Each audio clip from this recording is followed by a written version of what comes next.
Hello friends, welcome to my channel Samar academy. My name is Samar और आज हम solve करने वाले हैं सीटेट जून 2011 का इंग्लिश लैंग्वेज फर्स्ट का प्रीवियस ईयर क्वेश्चन पेपर, जो आपको आने वाले एग्जाम में बहुत ज़्यादा हेल्पफुल होने वाला है।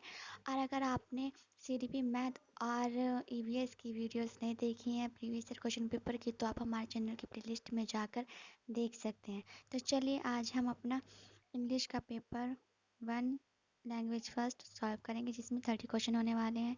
तो चलिए स्टार्ट करते हैं। Question number 1 is the spoken skills in a language teaching classroom can be develop through. मतलब लैंग्वेज टीचिंग क्लासरूम में बोले जाने वाले जो स्किल्स होते हैं उसको किसके माध्यम से विकसित किया जा सकता है। सो फ्रेंड्स, इसका जो राइट आंसर होगा वो होगा option number A, enabling activities with a focus on conversation skills leading to communicative competence। मतलब जो कन्वर्सेशन स्किल्स होती हैं उन पर फोकस करने वाली एक्टिविटीज़ को इनेबल करना, जो कम्युनिकेटिव कॉम्पिटेंस की ओर ले जाती हैं। Option number A is the right answer. Question number 92 is Lalita, a teacher of young learners, provides them with opportunities to play with clay, water and sand so as to। जो ललिता है वो young learners की teacher हैं। वो उन्हें clay के साथ, water के साथ और सैंड के साथ खेलने का अपॉर्चुनिटी प्रोवाइड करती है। क्यों करती है वो बताना है। इसका जो राइट आंसर होगा वो होगा option number C, build fine motor skills specially of the fingers and thumb. मतलब वो क्या करना चाहती है, उनके उंगली और अंगूठों के ठीक मोटर स्किल्स का निर्माण करना चाहती है। इसलिए option number C is the right answer. Question number 93 is how will a teacher best teaching writing skills to a class. एक टीचर एक क्लास को बेस्ट राइटिंग स्किल्स कैसे सिखा सकता है, कैसे सिखाएगा, क्या करना चाहिए उसे। फ्रेंड्स, इसका जो राइट आंसर होगा वो होगा option number C, by brainstorming ideas and asking students to write in their own words. मतलब जो उसके खुद के विचार होंगे उन पर सोचकर, उन पर मंथन करके और स्टूडेंट्स को अपने शब्दों में लिखने के लिए कहकर ही उसकी राइटिंग स्किल्स को वो सिखा सकता है, बेस्ट राइटिंग स्किल्स को। फ्रेंड्स, जो इसका राइट आंसर होगा वो होगा option number C. Question number 94 is Mary a young teacher believes in personalised learning because she thinks that. Mary जो है एक यंग टीचर है जो व्यक्तिगत सीखने में बिलीव करती है, क्योंकि वह सोचती है, क्या सोचती है वो। इसका जो राइट आंसर होगा वो होगा ऑप्शन नंबर डी, क्योंकि वो सोचते हैं कि एवरी लर्नर इज़ यूनिक, कि जितने भी लर्नर होते हैं प्रत्येक लर्नर यूनिक होता है, and needs to be given a chance to develop to the best of their ability. और उसे अपनी क्षमता के अकॉर्डिंग विकसित होने का मौका दिया जाना चाहिए। जो 94 का राइट आंसर होगा वो होगा option number D is the right answer. Question number 95 is in a diverse classroom, learners find it difficult to speak and write good English and often lapse into their mother tongue because। एक divisor classroom में, एक विविध जो अलग अलग classroom होते हैं उसमें एक डिवाइसर क्लासरूम में स्टूडेंट्स को अच्छी इंग्लिश बोलना और लिखना क्या होता है, मुश्किल होता है, और वो अक्सर अपनी मदर टंग में चूक जाता है। तो इसका जो राइट आंसर होगा फ्रेंड्स वो होगा ऑप्शन नंबर डी। क्यों चूक जाता है वो, they lack enough competence and the structure of the two languages are different.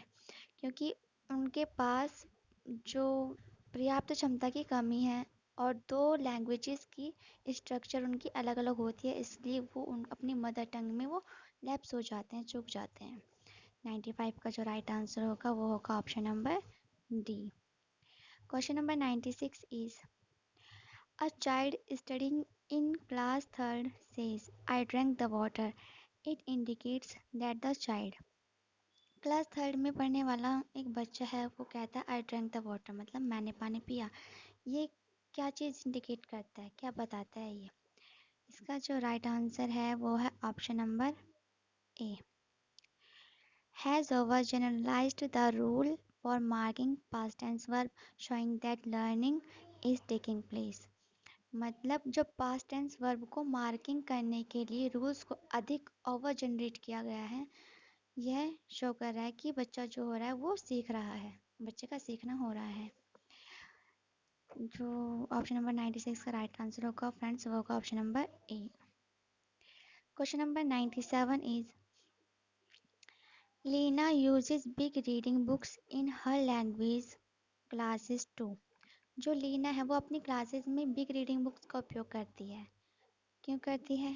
जो इसका राइट आंसर है वो है option number A, use this illustrated colouring book for reading together.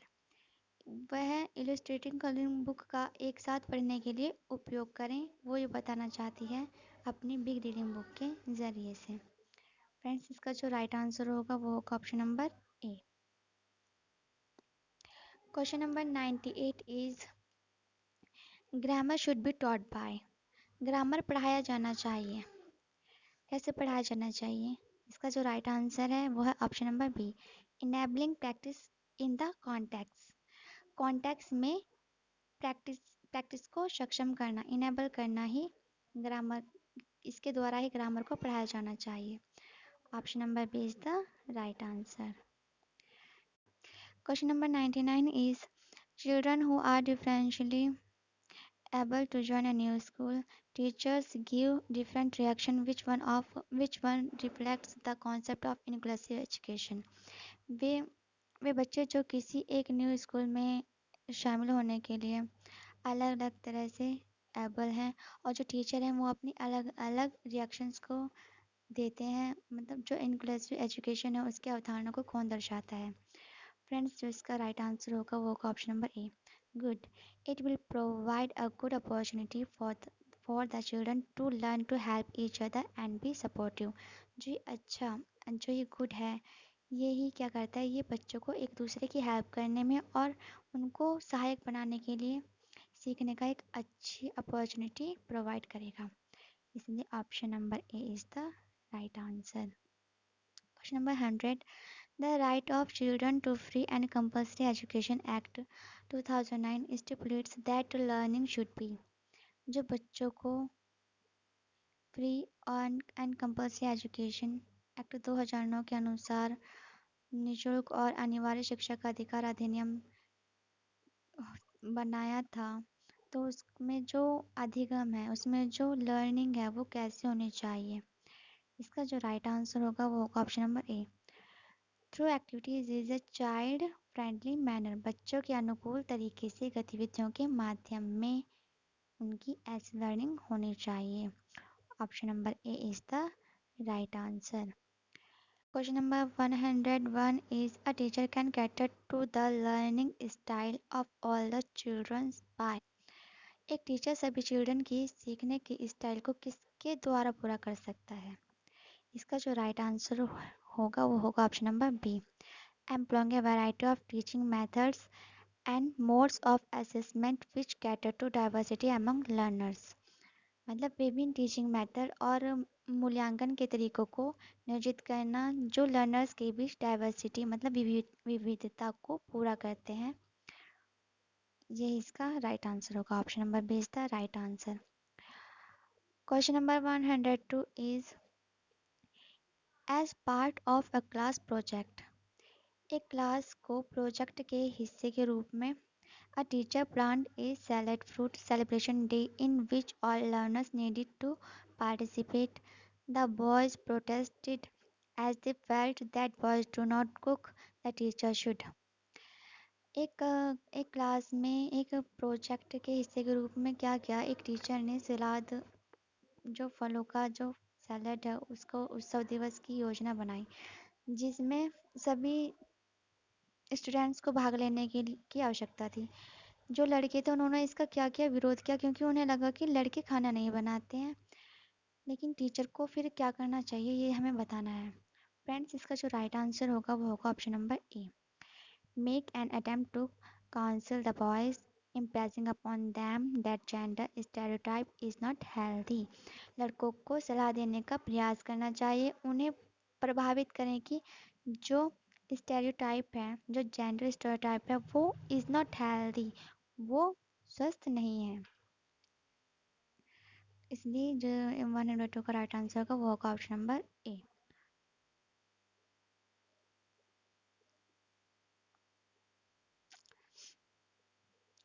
Question number 103 is read the two sentence given below. नीचे दिए गए two sentence हमें उनको रीड करना है।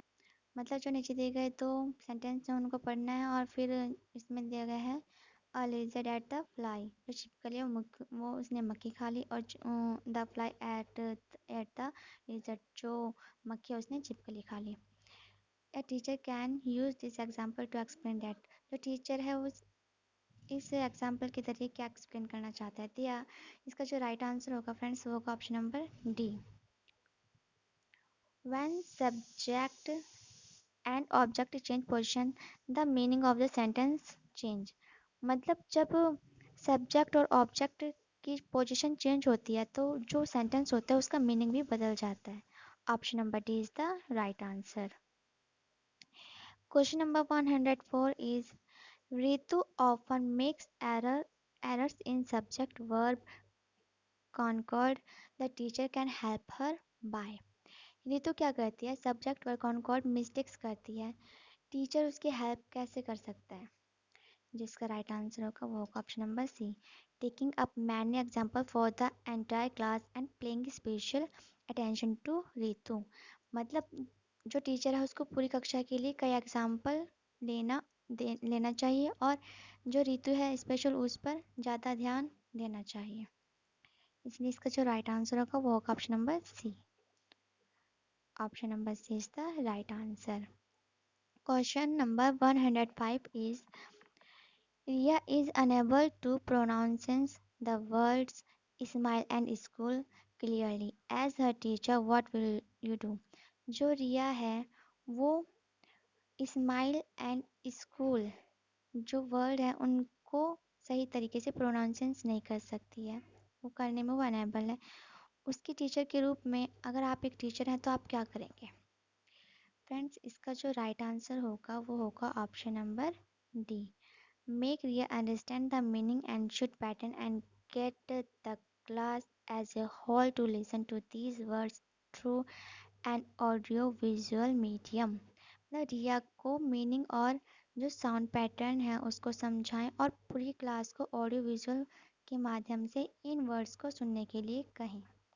यही इसका राइट आंसर है। क्वेश्चन नंबर 106 इज, यहाँ पे read the passage given below and answer the question that follow. Question number 106 to 114 by selecting the most appropriate option। 106 से 114 तक के हमें यहाँ पे क्वेश्चन दिए हुए हैं, एक पैसेज दिया हुआ है, हमें उनको रीड करना है, और जो इसमें हमें सबसे ज़्यादा मोस्ट अप्रोप्रिएट ऑप्शन लगेगा हमें उसको टिक करना है। सो फ्रेंड्स, यहाँ पे पैसेज है, इसको अच्छे से रीड करेंगे, पहले करना है आपको, और फिर मैं इसके क्वेश्चन का आंसर सॉल्व करा देती हूँ। The question number 106 is the main purpose of the author in the above passage is. मतलब ऊपर जो पैसेज में जो ऑथर है उसका मेन पर्पस क्या है। इसका जो राइट आंसर है वह है option number A, delineate the lesson he has learn for the development of a nation. मतलब वो नेशन के लिए, विकास के लिए उसने जो सबक लिया है उसे वो दिखाना चाहता है। Question number 107 is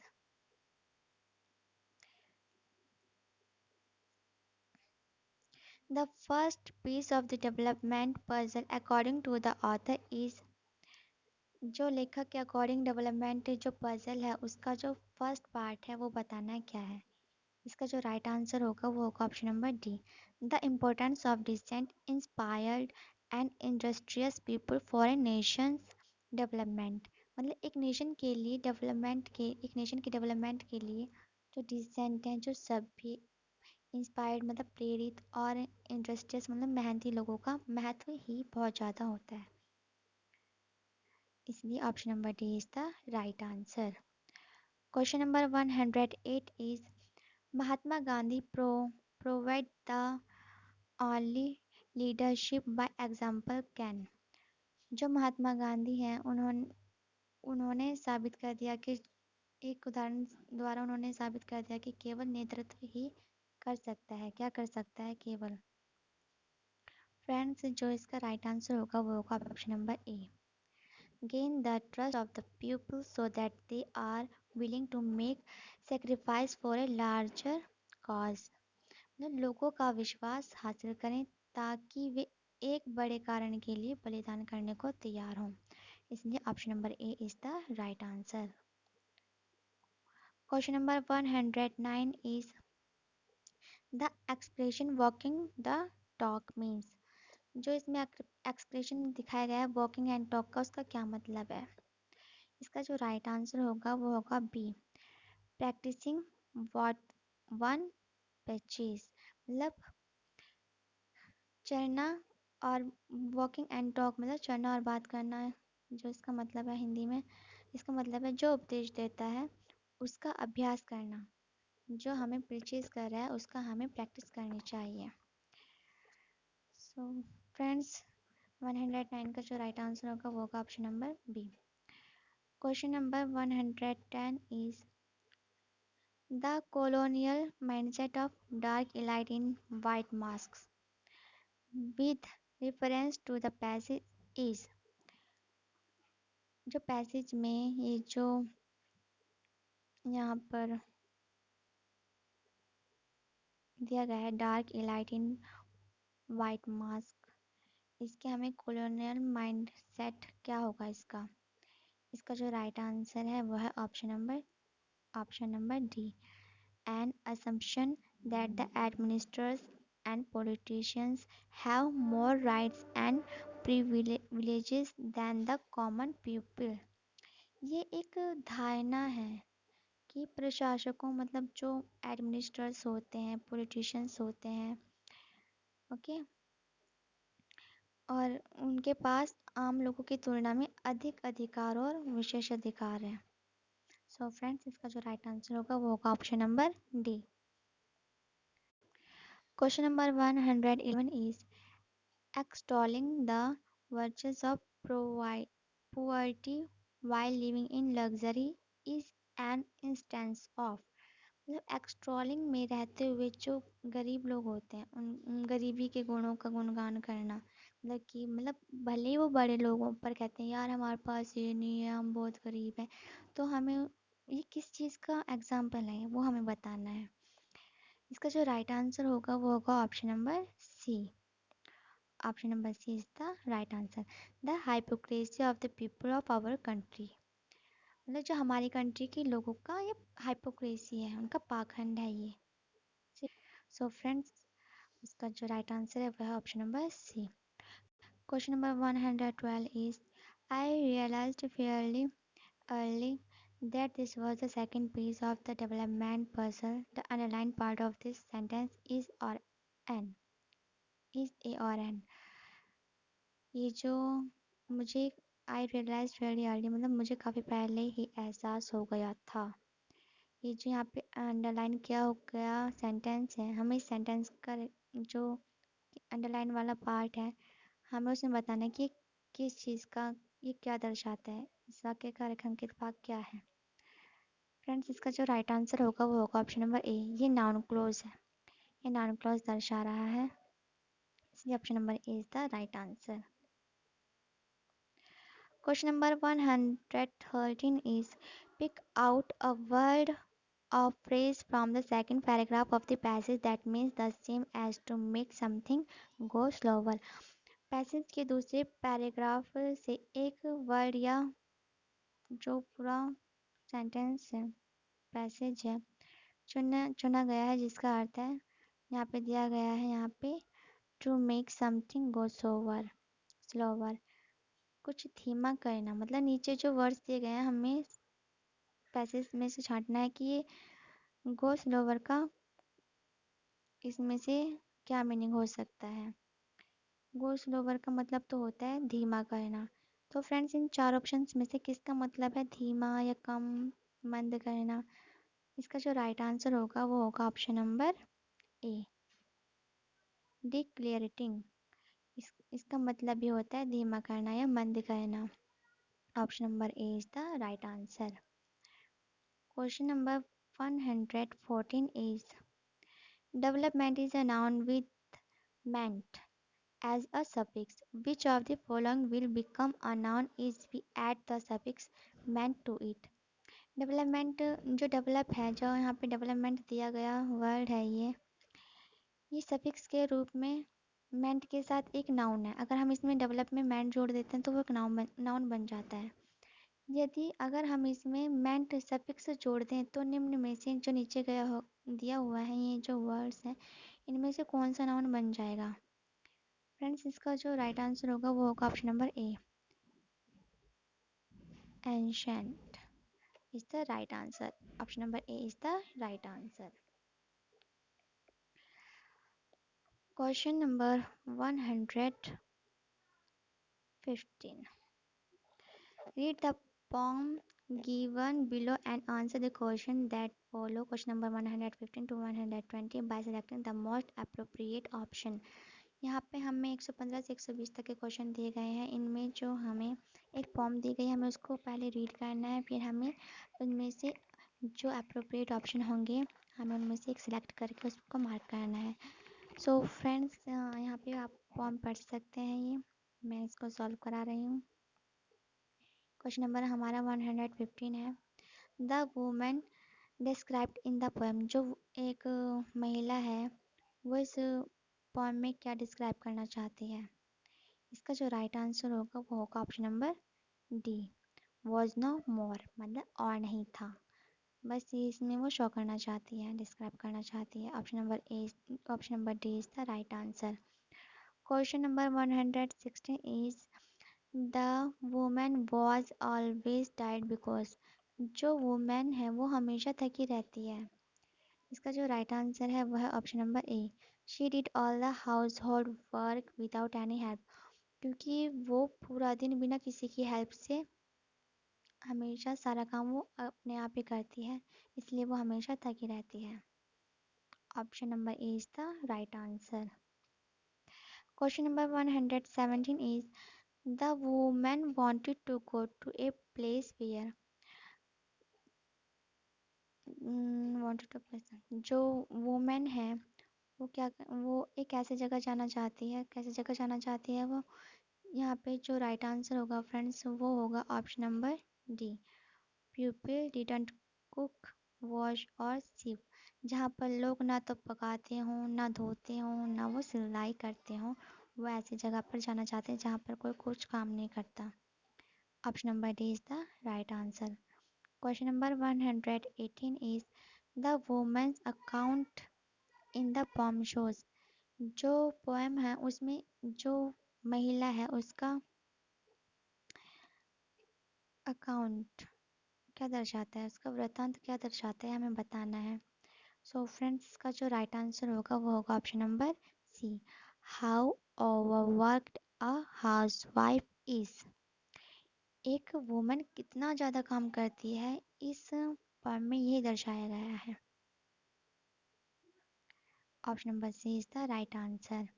Question number 119 is for everything there is exact to my wishes. In this line, the word exact can be interpreted to mean for everything, मतलब सब कुछ के लिए, मेरी इच्छाओं के लिए सटीक, मतलब जो एग्जैक्ट वर्ड है, जो ये एग्जैक्ट का मतलब होता है हिंदी में सटीक, जो ये एग्जैक्ट वर्ड है इस पंक्ति में, इस पोएम में, इस लाइन में, इसका अर्थ क्या है, वो इसका अर्थ और क्या किया जा सकता है हमें बताना है। एक्सेप्ट का मतलब होता है अकॉर्डिंग, इसको अकॉर्डिंग के द्वारा भी बताया जा सकता है। अकॉर्डिंग इसका राइट आंसर होगा option number A is the right answer. Question number 120 और आज का लास्ट क्वेश्चन है फ्रेंड्स ये, the rhyme pattern in the poem is, इस कविता में, इस पोएम में राइम पैटर्न हमें बताना है क्या है? इसका जो राइट आंसर होगा वो होगा option number A, A B B C C D D और E E. Option number A is the right answer. अगर फ्रेंड्स आपको हमारी वीडियो अच्छी लगी है तो हमारी वीडियो को लाइक कीजिए, सब्सक्राइब कीजिए और ज़्यादा से ज़्यादा शेयर कीजिए। Thanks for watching my video. Thank you.